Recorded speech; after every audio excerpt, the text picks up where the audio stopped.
പിതാവിന്റെയും പുത്രന്റെയും പരിശുദ്ധാത്മാവിന്റെയും നാമത്തിൽ ആമേൻ. ഇന്ന് നവംബർ 11 ചൊവ്വാഴ്ച. അമ്മേ പരിശുദ്ധ അമ്മേ, അമ്മേ പരിശുദ്ധമേ, ദൈവമാതാവേ, കൃപാസനത്തിലൂടെ ഞങ്ങളുടെ ദേശത്തിനും അമ്മ മധ്യസ്ഥം തേടി തന്ന എല്ലാ അനുഗ്രഹങ്ങൾക്കും കൃപകൾക്കും ഞങ്ങളിപ്പോൾ ഹൃദയം നിറഞ്ഞ നന്ദി പറയുന്നു. അമ്മേ പരിശുദ്ധമേ, ദൈവമാതാവേ, 2004 ഡിസംബർ 7 ഉച്ചകഴിഞ്ഞ് 2:30 കൃപാസനത്തിൽ സംഭവിച്ച അമ്മയുടെ പ്രത്യക്ഷപ്പെടലിനെ കുറിച്ച് തിരുസഭയ്ക്ക് സമർപ്പിച്ചിരിക്കുന്ന പഠനരേഖകളുടെ മേൽ സഭാത്മകമായ പഠനം ആരംഭിക്കുവാൻ ഞങ്ങൾ പ്രാർത്ഥിക്കുന്നു. അമ്മേ പരിശുദ്ധമേ, ഭൂസ്വർലോകങ്ങളുടെ രാജ്ഞിയായ അങ്ങേയ്ക്ക് ഭൗമസംരക്ഷണത്തിനായി പ്രപഞ്ചപ്രകൃതിയെ തന്നെ തിരുസഭ പ്രതിഷ്ഠിക്കുവാൻ ഈ പ്രത്യക്ഷീകരണം വഴി ഇടയാക്കണമേ. പരിശുദ്ധമേ, ജപമാല മാതാവേ, സകല കൃപാസനം പ്രാർത്ഥനയോടും ചേർത്ത് ഞങ്ങളിപ്പോൾ പ്രാർത്ഥിക്കുന്ന ഈ കുടുംബത്തിന്റെ പ്രത്യേക നിയോഗം പറ മക്കളെ.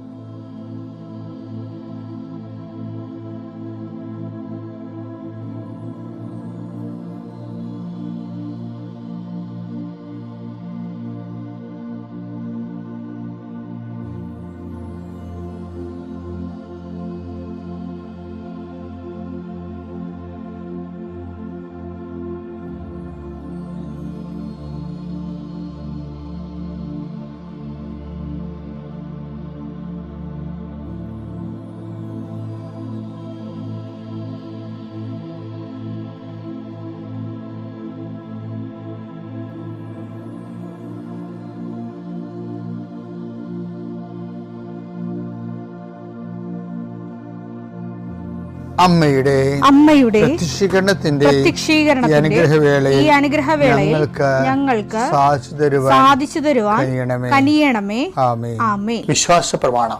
സർവശക്തനായ പിതാവും ആകാശത്തിന്റെയും ഭൂമിയുടെയും സൃഷ്ടാവുമായ ദൈവത്തിൽ ഞാൻ വിശ്വസിക്കുന്നു. അവിടുത്തെ ഏകപുത്രനും ഞങ്ങളുടെ കർത്താവുമായ ഈശോമിശിഹായിലും ഞാൻ വിശ്വസിക്കുന്നു.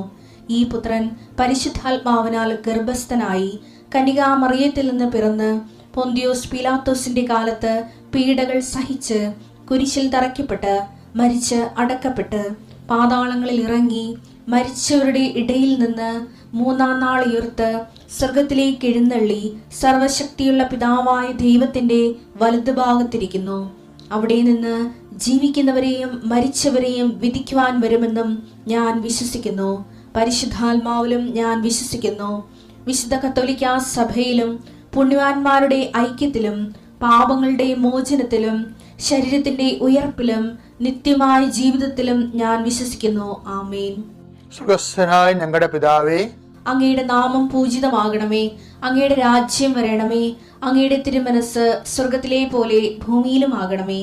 അന്നു വേണ്ടുന്ന ആഹാരം ഇന്ന് ഞങ്ങൾക്ക് തരണമേ.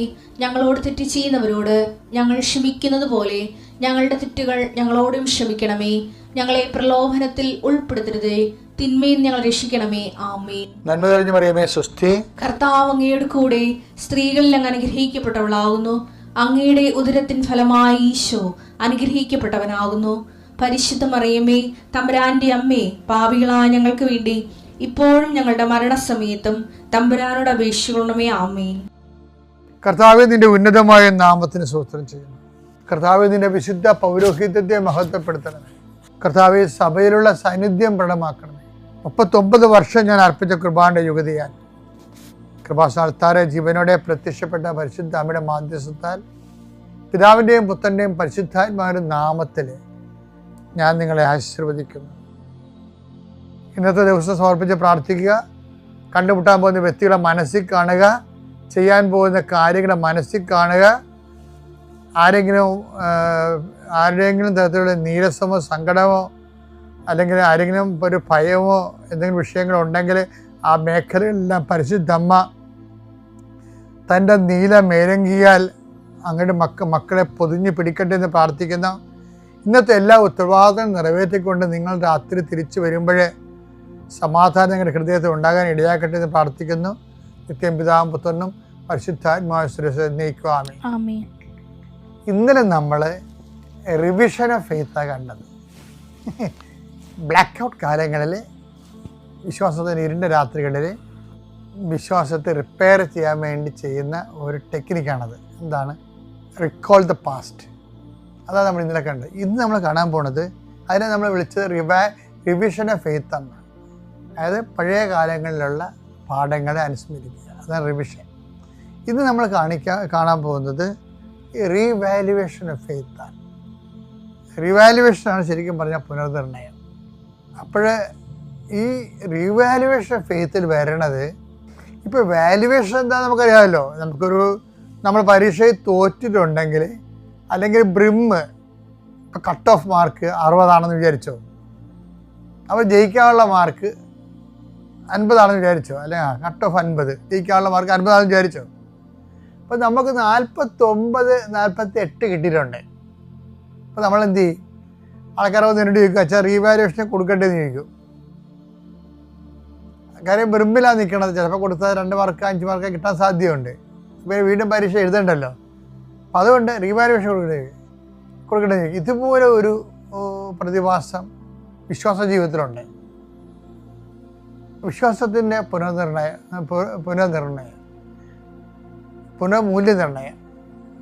അതായത് റീവാലുവേഷൻ വരുന്ന വിഷയം എന്ന് വെച്ച് കഴിഞ്ഞാൽ, നമ്മൾ എഴുതിപ്പോയ പരീക്ഷയ്ക്ക് മാർക്ക് കുറഞ്ഞു പോയിട്ടുണ്ടെങ്കിൽ അത് കൂട്ടുകയാണല്ല റീവാലുവേഷൻ്റെ ഉദ്ദേശം.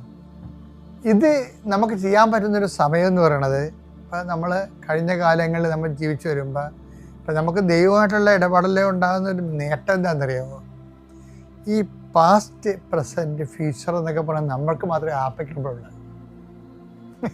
മനസ്സിലായില്ലേ? പാസ്റ്റ്, പ്രസൻറ്റ്, ഫ്യൂച്ചർ എന്നൊക്കെ പറഞ്ഞാൽ നമുക്ക് മാത്രമേ ആപ്ലിക്കബിൾ ഉള്ളൂ. ദൈവത്തിന് അത് ആപ്ലിക്കബിൾ അല്ല. അതാണ് ഇതിൻ്റെ അകത്ത് വരുന്നൊരു മെച്ചം. ഇപ്പോൾ വിദേശത്തൊക്കെ പോയി നമ്മൾ ജോലി ചെയ്യുമ്പോൾ നമുക്ക് 1 മണിക്കൂറിന്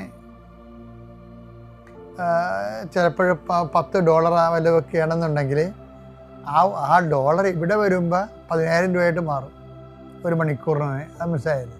അപ്പോൾ അത് അനുസരിച്ച് വ്യത്യാസം വരുന്ന പോലെ തന്നെയാണ് ഈ ദൈവമായിട്ടുള്ള മൂല്യനിർണയത്തിൽ വരണത്. നമ്മ പാസ്റ്റ് എന്ന സംഭവം ദൈവത്തിനില്ല. അതുകൊണ്ട് തന്നെ ദൈവത്തിന് ഫ്യൂച്ചറും ഇല്ല. എവർ പ്രസൻറ്റാണ് ഉള്ളത്. എവർ പ്രസൻറ്റ് ഉള്ളത് കാരണം ഇപ്പം നമ്മൾ കഴിഞ്ഞ കാലങ്ങളിൽ നമുക്ക് ഒരു ചെറിയ ദൈവത്തെ വേണ്ട വിധം മനസ്സിലാകാഞ്ഞത് കൊണ്ടോ, വിശ്വാസത്തിൽ അകഴപ്പെടാഞ്ഞ കൊണ്ടോ, സാക്ഷ്യ ജീവിതത്തിൽ ചില സമയത്ത് പരിക്കുകളുണ്ടാകും. പരിക്കുകളല്ല, വീക്ക് ടൈം ഉണ്ടാകും. നമുക്കിത് റെക്ടിഫൈ ചെയ്യാൻ പറ്റും. എങ്ങനെ റെക്ടിഫൈ ചെയ്യാൻ പറ്റും? അതെങ്ങനെ പരിഹരിക്കാൻ പറ്റും? അതിനാണ് നമ്മൾ റീവാലുവേഷൻ ഓഫ് ഫെയ്ത്ത് എന്ന് പറയുന്നത്. എവിടെയെങ്കിലും മാർക്ക് ഭൂതകാലത്ത് നമ്മൾ ജീവിച്ചപ്പോൾ ദൈവത്തിൻ്റെ കൃപ കുറഞ്ഞു പോയിട്ടുണ്ടെങ്കിൽ ആ കൃപ നമുക്ക് പരിഹരിക്കാൻ പറ്റും. ആ പ്രശ്നങ്ങളെ പരിഹരിക്കാൻ പറ്റും. അതിന് നമ്മൾ ചെയ്യേണ്ട ഒരു കാര്യം എന്ന് പറയുന്നത്, ഈ വേഗുല കാലങ്ങളില്ലേ, നമുക്കറിയാമല്ലോ ക്രിസ്ത്യാനിറ്റിയിൽ എപ്പോഴും വരുമ്പോൾ ഈ കുരിശ് കൃപയാക്കുന്ന പ്രോസസ്സാണ് എൻ്റെ അടുത്ത് ഉള്ളത്. കൃപയിൽ അധിഷ്ഠിതമായ ഒരു ജീവിതമാണെങ്കിലും നമുക്ക് കൃപ എന്ന് പറഞ്ഞാൽ ready to eat instant breakfast പോലെ ഒരു പാക്ഡ് ഫുഡായിട്ട് നമുക്ക് കൃപ കിട്ടത്തില്ല. നമുക്ക് തരുന്നത് കുരിശാണ്. കുരിശിൽ നമ്മൾ തരുന്ന കുരിശിൽ അത് ഭാര്യയിൽ നിന്നാകാം, ഭർത്താവിൽ നിന്നാകാം, നാട്ടുകാരിൽ നിന്നാകാം, എവിടെ നിന്നാകാം. നമുക്ക് തരുന്ന ഒരു കുരിശ് അസംസ്കൃത പദാർത്ഥം അതാണ്. അത് നമ്മൾ ഒരേ സൊല്യൂഷനൊക്കെ ഉപയോഗിച്ച് അത് പ്രിപ്പയർ ചെയ്തെടുത്തിട്ടാണ് അതിൻ്റെ താറ് വേറെ, വെള്ളം വേറെ, ഗ്യാസ് വേറെ ആയിട്ട് കളഞ്ഞിട്ട് ഇത് നമ്മൾ ഇതിൻ്റെ കൃപ ഉൽപ്പാദിപ്പിച്ചെടുക്കണത്. എന്ന് വെച്ച് കഴിഞ്ഞാൽ ഞാൻ എന്താ ഉദ്ദേശിച്ചത് നിങ്ങൾക്ക് മനസ്സിലായോ? ഒരു ജീവിത അനുഭവങ്ങൾ വരുമ്പോൾ നമ്മൾ അതിനകത്ത് ഉപയോഗിക്കുന്ന സൊല്യൂഷൻ എന്താണ്? Faith, hope, charity and submission, dedication. Theological virtues എന്ന് പറയുമ്പോൾ ഈ 3 വെർച്യൂസിനെ കുറിച്ചാണ് ക്ലാസിക്കലായിട്ട് പഠിക്കണമെങ്കിലും ഏറ്റവും ക്യൂനോ വെർച്യൂ എന്ന് പറയുന്നത്, ഇപ്പോൾ ക്യൂനോ പ്രൂഡൻസ്, ക്യൂനോ വെർച്യൂ പ്രൂഡൻസ് ആണെന്ന് പറയുമ്പോഴും ശരിക്കും പറഞ്ഞാൽ ക്യൂനോ വെർച്യൂ എന്ന് പറയണത് അതിൻ്റെ കിങ്ങാണ്. ക്യൂനോ വെർച്യൂ പ്രൂഡൻസ് ഇപ്പം അത് തിരുത്താൻ പോകണ്ടേ, കാരണം ദൈവശാസ്ത്രപരമായ ഒരു ഡെവലപ്മെൻറ്റ്സ് ആണത്. പക്ഷേ അതായത് കിങ് ഓഫ് അല്ലെങ്കിൽ ഈ എംപറർ ഓഫ് വെർച്യൂസ് എന്ന് പറഞ്ഞാൽ ആരാണെന്നറിയാമോ? സമർപ്പണമാണ്. സമർപ്പണം. അപ്പം വിശ്വാസം, പ്രത്യാശ, സ്നേഹം, സമർപ്പണം. ഇനി നമ്മൾ ഈ കുരിശ് നമുക്ക് തരുമ്പോൾ, കുരിശ് ഒരു ദിവസം ഉണ്ടാകുമ്പോൾ, ഇപ്പോൾ ഒരു കാര്യമില്ലെങ്കിൽ ചിലപ്പോൾ നിൻ്റെ ജീവിത പങ്കാളി ഭർത്താവ് നിൻ്റെ കഴുത്തേക്ക് കയറും. നീയാണെങ്കിൽ നടുവേ മുറിഞ്ഞ് പണി ചെയ്ത ദിവസമായിരിക്കും അന്നായിരിക്കും നീ ഏറ്റവും കൂടുതൽ പണി ചെയ്ത്. നമ്മൾ ചെയ്യുന്ന പല കഷ്ടപ്പാടുകളും മറ്റുള്ളവർ കാണുന്ന ഒരു നിർബന്ധവും ഇല്ല. അവർക്ക് അവരുടെ കാര്യം നടക്കാതെ വരുമ്പോൾ നമ്മുടെ മേക്കെട്ട് കയറിയിരിക്കും. കാര്യം അവർക്ക് വേറെ പല ഫ്രസ്ട്രേഷൻ ഉള്ളതുകൊണ്ട് അത് എവിടെയെങ്കിലും കൊണ്ടുപോയി ഔട്ട്ലെറ്റ് ചെയ്യണമല്ലോ. അപ്പം അത് നമ്മൾക്ക് ആൾക്കാർ ഔട്ട്ലെറ്റ് ചെയ്യണം എവിടെ ഇരിക്കും? എളിതരം ഉള്ളിടത്ത് വാദം കൊച്ചെന്ന് പഴമക്കാർ പറയുമ്പോൾ അവർക്ക് ഏറ്റവും ഫ്രീ ആയിട്ടുള്ള സ്ഥലത്ത് കൊണ്ടുവന്ന് അവർ ഔട്ട് ബസ് ചെയ്യും. ചിലപ്പോൾ അമ്മയായിരിക്കും, ചിലപ്പോൾ വേറെ ആരെങ്കിലും ആയിരിക്കും. അവർക്ക് സ്വാതന്ത്ര്യമുള്ള സ്ഥലത്താണ് കൊണ്ടുവന്ന് അവരുടെ ഫ്രസ്ട്രേഷൻസ് എല്ലാം ഡംപ് ചെയ്യണത്. അപ്പോൾ അതുകൊണ്ട് അതുപോലെ ഒരു ദിവസം വന്നു കഴിഞ്ഞാൽ ഈ ഒരു ടൈം വരുമ്പോൾ നമുക്ക് ചെയ്യാൻ പറ്റുന്നത് വെച്ച് കഴിഞ്ഞാൽ അത് ഈ റീവാലുവേഷൻ ഓഫ് ഫെയ്ത്ത്, അതായത് വിശ്വാസത്തിൻ്റെ കഴിഞ്ഞ കാലങ്ങളിൽ എവിടെയെങ്കിലും മാർക്ക് കുറഞ്ഞു പോയിട്ടുണ്ടെങ്കിൽ, ക്രിസ്തു ജീവിതത്തിൽ നമുക്ക് കൃപ കുറഞ്ഞു പോയിട്ടുള്ള ഏതെങ്കിലും സിറ്റുവേഷൻ ഉണ്ടെങ്കിൽ നമുക്കതിൻ്റെ മൂല്യങ്ങൾ കൂട്ടാൻ പറ്റും. അതുകൊണ്ട് എവിടെയെങ്കിലും വിശ്വാസം കുറഞ്ഞു പോയിട്ടുണ്ടെങ്കിൽ നമുക്ക് ചെയ്യാവുന്ന ഒരു വിഷയം എന്ന് പറയുന്നത് റിവാലുവേഷൻ ഓഫ് ഫെയ്ത്താണ്. എന്ന് വെച്ചാൽ പീഡിതകാലത്തെ മേഖലകാലങ്ങളിൽ ഓവർ സ്മാർട്ടായിട്ട്, സ്മാർട്ട്നെസ്സിനേക്കാൾ പവർഫുള്ളായിട്ട് ആ ജോലി ഭംഗിയായിട്ട് ചെയ്യുക, അത് വിശ്വാസത്തിൻ്റെ ഏറ്റവും വലിയ സമർപ്പണമാണ്. ഈ മൂല്യം ഇപ്പം നീ വേഗലകാലത്ത് കൈവരിച്ച സുവിശേഷ മൂല്യമില്ലേ, ഈ മൂല്യം സർപ്ലസ് മൂല്യമാണ്. ഈ സർപ്ലസ് മൂല്യം സഹായിക്കണ എവിടെയാണെന്ന് അറിയാവുക? കഴിഞ്ഞ കാലങ്ങളിൽ നിൻ്റെ ഭൂതകാലത്ത് എവിടെയെങ്കിലും കൃപയുടെ മൂല്യം കുറഞ്ഞു പോയിട്ടുണ്ടെങ്കിൽ ഈ സർപ്ലസ് മൂല്യം കൊണ്ട് ടാലിയാക്കാൻ പറ്റുമെന്നാണ് ഞാൻ പറഞ്ഞത്. നിങ്ങൾ മനസ്സിലാക്കേണ്ടത്. ഓക്കെ അല്ലേ? Thank you.